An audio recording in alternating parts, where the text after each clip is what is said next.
चरणों में। हे गुरुदेव प्रणाम आपके चरणों में, सारे तीर्थ धाम आपके चरणों में।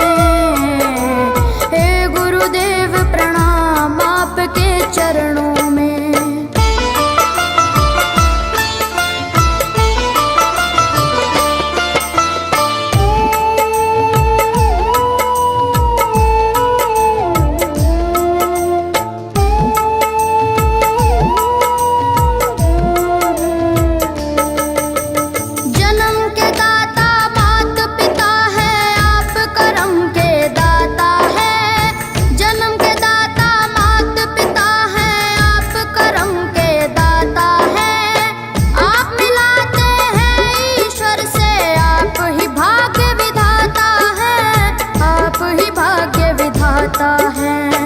दुखिया मन को रोगी तन को, दुखिया मन को रोगी तन को मिलता है आराम आपके चरणों में। हे गुरुदेव प्रणाम आपके चरणों में। चरणों में सारे तीर्थ धाम आपके चरणों में।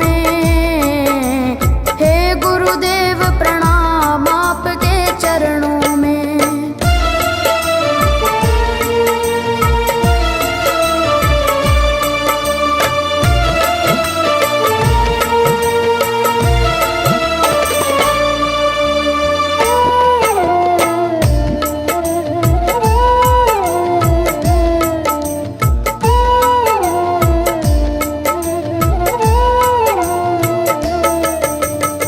निर्बल को बलवान बना दो, मूर्ख को गुणवान प्रभु। निर्बल को बलवान बना दो, मूर्ख को गुणवान प्रभु।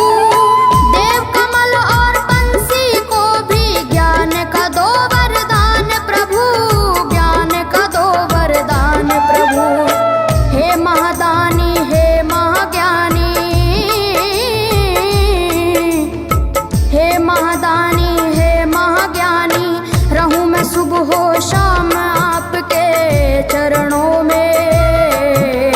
हे गुरुदेव प्रणाम आपके चरणों में। चरणों में सारे तीर्थ धाम आपके चरणों में। हे गुरुदेव प्रणाम आपके चरणों में। करता करे न कर सके, पर गुरु करे सब होए। सातों दीपानों खंड में गुरु से बड़ा न कोई, गुरु से बड़ा न कोई, प्यारे गुरु से बड़ा न कोई। मैं तो सात समुद्र की मसी करूं, लेखन सब बन गए राय। सब धरती कागज करूं, पर गुरु गुण लिखा न जाए, प्यारे गुरु गुण लिखा न जाए। सारे तीर्थ धाम आपके चरणों में। हे गुरुदेव प्रणाम आपके चरणों में। चरणों में सारे तीर्थ धाम आपके चरणों में। हे गुरुदेव प्रणाम आपके चरणों में। मेरे बाबा है, मेरे बाबा, मेरे बाबा, मेरे बाबा, मेरे बाबा।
तीरथ धाम आपके चरणों में।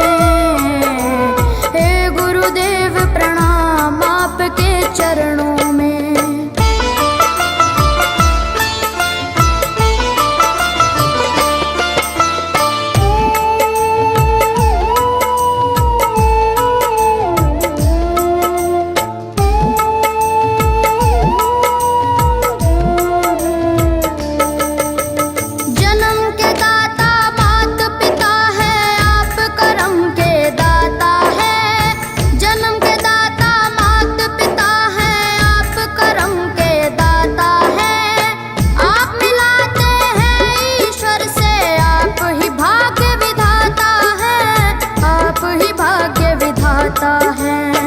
दुखिया मन को रोगी तन को, दुखिया मन को रोगी तन को मिलता है आराम आपके चरणों में। हे गुरुदेव प्रणाम आपके चरणों में। चरणों में सारे तीर्थ धाम आपके चरणों में। गुरुदेव प्रणाम आपके चरणों में।